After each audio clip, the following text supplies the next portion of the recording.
had and still have the huge privilege of working for my very own union, Unite, on the Sports Direct project, fighting against injustice, sexual exploitation, and supporting brilliant migrant workers through horrific times. We set up local English classes and advice and guidance surgeries, gaining their trust, and that eventually gave them the courage and inspiration, leading many of them to join the union and forming their very own branch in Unite in Shirebrook. So what's the election campaign at any time, but this time I'm going to do it properly. I'm not going to restrict myself to 100 events. There's going to be far more in the next election campaign. Do you know what? We're going to win it!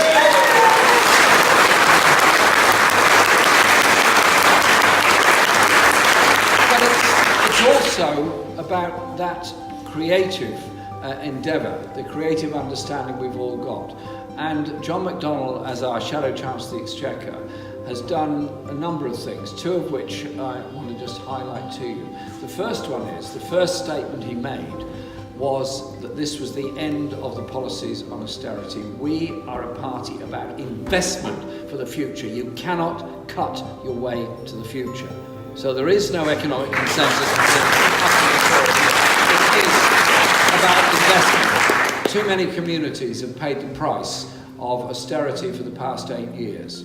You think across the country, all those public services that have been closed, all those public facilities that have been sold off, all those councils on the brink of bankruptcy like Northampton and so many others, all because we have a government, and the Liberal Democrats were in it as well, which essentially said the only way forward is to continue cutting until we've dealt with the problems of the banking crisis of 2008. None of those problems have been solved by the cuts. Who has paid the price? The homeless, the poor, the 400,000 more children living in poverty, the underfunded schools, the underfunded hospitals, the underfunded care service. We have all paid the price. The very wealthiest in our society have not paid that price at all. Indeed, the gap between the poorest and the richest is as big or bigger than it's ever been. And the longer these Tories stay in office, it will get bigger every single day. It needs a Labour government to challenge inequality, a Labour government to redistribute wealth and power, a Labour government to invest in the future of our people. And that is just what we are going to do.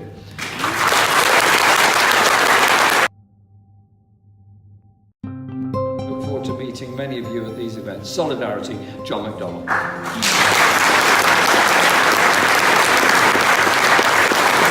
So it is what we do as a party, but developing a strong economy is too often seen as something in the abstract.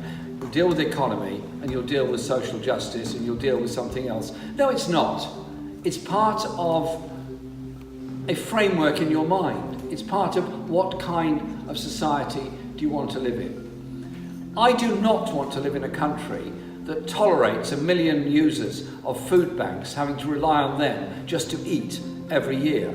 I do not want to live in a country where every train station, mainline train station you go to every night has people hanging around outside trying to raise enough money to get into a night shelter because they're rough sleepers.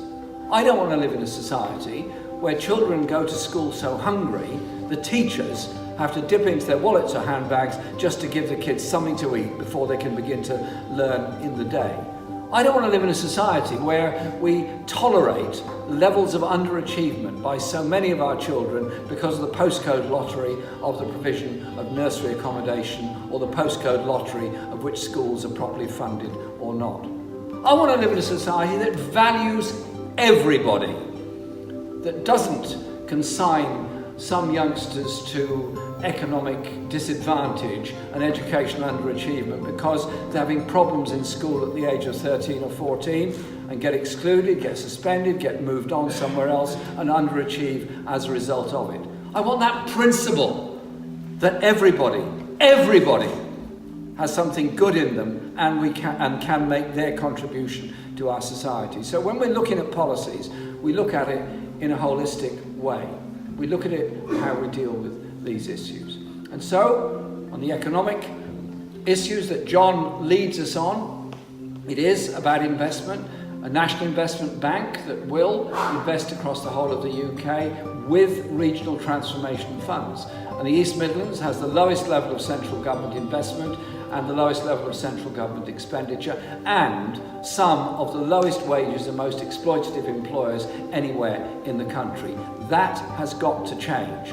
And those people that think there is some solution to all this by blaming a minority, blaming migrant workers, blaming somebody else, sorry, you can build up the nastiest, most horrible atmosphere you like against any minority. Historically, it has often been the case. And at the end of it, what have you achieved? You've built up the hatred of somebody or other. You've built up a nasty atmosphere. You've built up the abuse. Have you built a house? Have you built a school? Have you trained a doctor? Have you got another nurse? Have you got a better society? No. You just go down the vortex of hate and people despising each other. Surely, our message as a Labour Party is we value human beings, we value human life, and we want to invest for everyone in the future. Therefore, we will not allow the continuation of the privatisation, the slicing up, dicing up and carving up of our National Health Service. We won't leave 1 million people waiting for adult social care.